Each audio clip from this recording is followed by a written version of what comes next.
High blood pressure ایک ایسی کیفیت ہے جو آپ کو کسی بھی عمر میں کبھی بھی ہو سکتا ہے۔ اگر آپ اس کی دوا استعمال نہیں کر رہے تو یہ آپ کو کسی بھی وقت اپنی لپیٹ میں لے سکتا ہے۔ ایک خاموش قاتل ہے، کیونکہ بعض اوقات آپ کو معلوم بھی نہ ہو کہ آپ کا بلڈ پریشر ہائی ہو گیا ہے، جو بہت تشویشناک صورتحال ہے۔ بلڈ پریشر ہونے یا ہائی بلڈ پریشر ہونے کی مختلف وجوہات ہو سکتی ہیں۔ عام طور پر یہ کسی بھی طبی سکتہ حالت کی وجہ سے بھی ہے، جیسے کہ گردے کی بیماری، تھائرائیڈ، کسی خاص قسم کا ٹیومر وغیرہ۔ اس کے علاوہ خاندانی تاریخ والے لوگوں میں بھی ہائی بلڈ پریشر کی زیادہ شکایت پائی جاتی ہے۔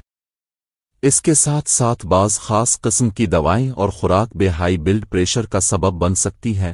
اس حوالے سے لاہور سے تعلق رکھنے والے ڈاکٹر نے ادویات کے بغیر ہائی بلڈ پریشر کو کنٹرول رکھنے کا طریقہ بیان کیا ہے۔ ان کا کہنا ہے کہ بلڈ پریشر میں دو فیکٹرز بہت اہم ہوتے ہیں۔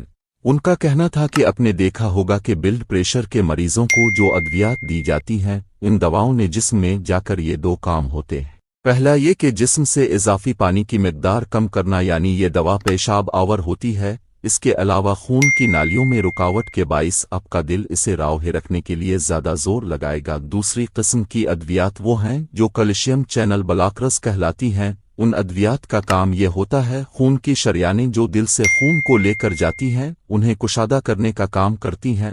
ہائی بلڈ پریشر کا شکار ہونے کی شکل میں دل کے لیے کام کرنا زیادہ مشکل ہو جاتا ہے، اور اسے جسم کے مختلف حصوں میں خون پہنچانے کے لیے زیادہ کام کرنا پڑتا ہے، جس کی وجہ سے وہ کمزور ہو جاتا ہے۔ اس کا نتیجہ دل کے مختلف امراض یا ہارٹ اٹیک کی ہے، جبکہ خون کی شریانیں بھی سکڑنا یا کرنا شروع ہو جاتی ہیں۔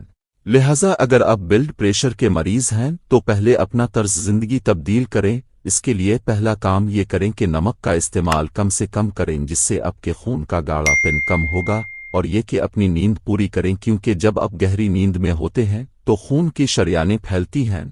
اس کے علاوہ ورزش کو معمول بنا لیں، اس عمل سے بھی خون کی شریانیں سکڑنے کے بجائے کشادہ ہو جاتی ہیں اور خون کا بہاؤ روانی سے جاری رہتا ہے۔ ذہنی تناؤ سے دور رہیں، تمباکو نوشی سے مکمل پرہیز کریں۔ نوٹ: مندرجہ بالا تحریر معالج کی عمومی رائے پر مبنی ہے۔